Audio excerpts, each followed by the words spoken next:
Hello, I'm Rachel and I welcome you all to Executive Corner Expert Talks. Today I'm with Daniel Tannenbaum. Now Daniel is the co-founder of TechRound. TechRound is an online magazine dedicated to business startups.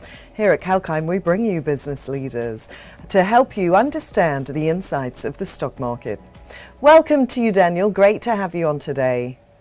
Hi, thank you so much for having me. Now, firstly, Daniel, we'd love to hear more about TechRound and the businesses that you're highlighting. Can you tell us more about that? Yes, so essentially we're an SEO company. We specialize in something called search engine optimization, getting websites to the top of Google. We've been running it for 7 years.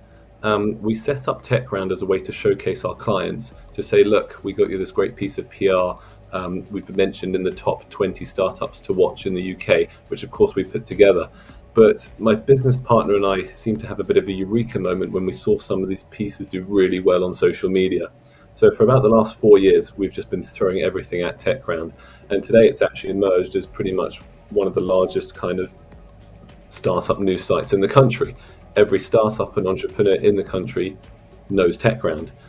We seem to appeal to the mass market, where we speak to early stage startups and entrepreneurs, given that people just want to tell their story. Meanwhile, the likes of TechCrunch, Business Insider and Wired are so good, but they're just so elite. So people don't get the chance to tell their story. And that's what we're there to offer on TechRound. Excellent. It sounds fascinating. And also understanding the intricacies of data science is significant in order to make an online presence successful for any business. So how can businesses with your help build a unique image in the digital world? So that's a hell of a question. Look, we strongly believe about having a strong, digital proposition. You'd be amazed how many good businesses, even small businesses or big businesses which have 50 or 100 people, have very poor websites. They don't work well on mobile. They don't clearly explain what they do, or they're very hard for people just to get in touch with. And this actually goes in neatly to kind of what we do with our SEO, which is you really just need to be telling over and over on your website what it is you do and what it is that you offer. And recent studies show that Google pick up on this stuff a lot. So you'd be amazed how many people are actually there looking for your product, but too many people are trying to be a bit too arty or too simplistic on their website, kind of overkill it and actually try explain a lot more what they mean. Obviously, SEO is extremely important for all businesses. What are your predictions for search engine optimization for this year, for 2022?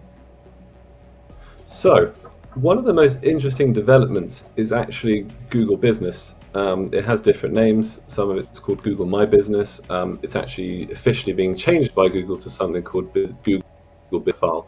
And essentially, when you go to look for a restaurant near you, or you go to look for a dentist near you, it refers to the 3 kind of local listings that come up first.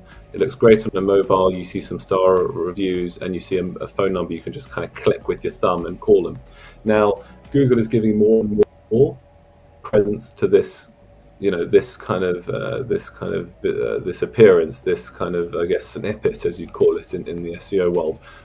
So I think for small businesses, I think they're saying that now, like 60 or 70% of clicks are actually coming through Google Business. Now, what's great is that this is free and doesn't do much optimization. You just got to add some photos, add your phone number, a bit of an explanation about what you do.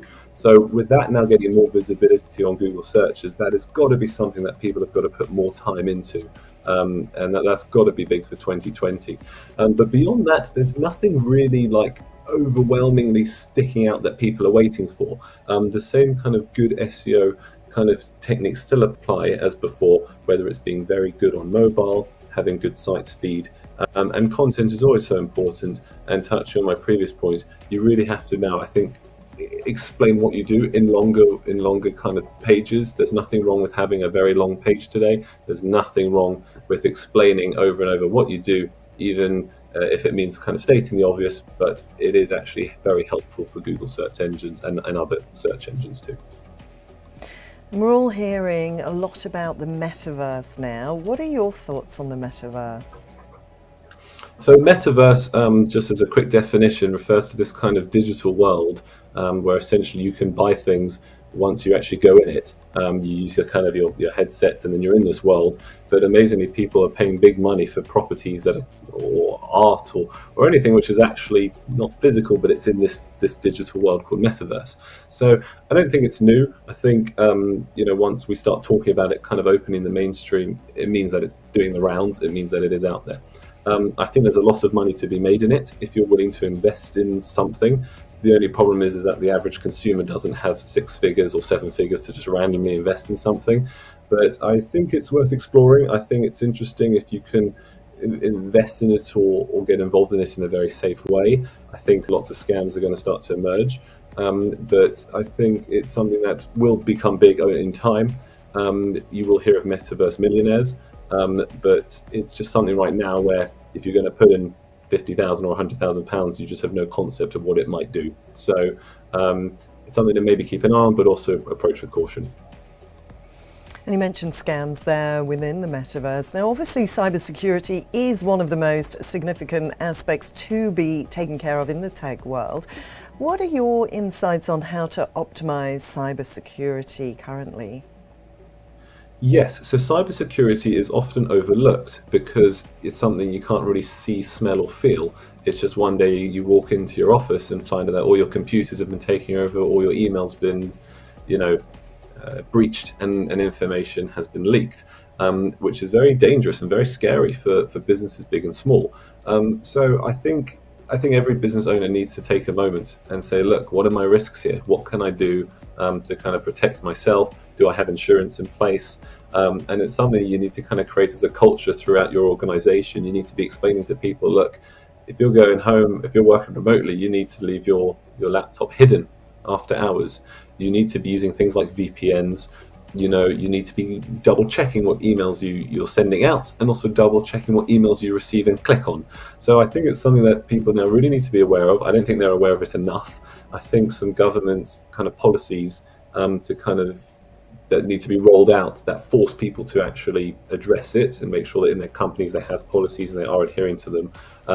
Because I think it went cybersecurity and scamming and hackings were totally rife during lockdown and thrived under remote working. So whilst it's a bit of a silent killer, I think it's something that people definitely need to address more.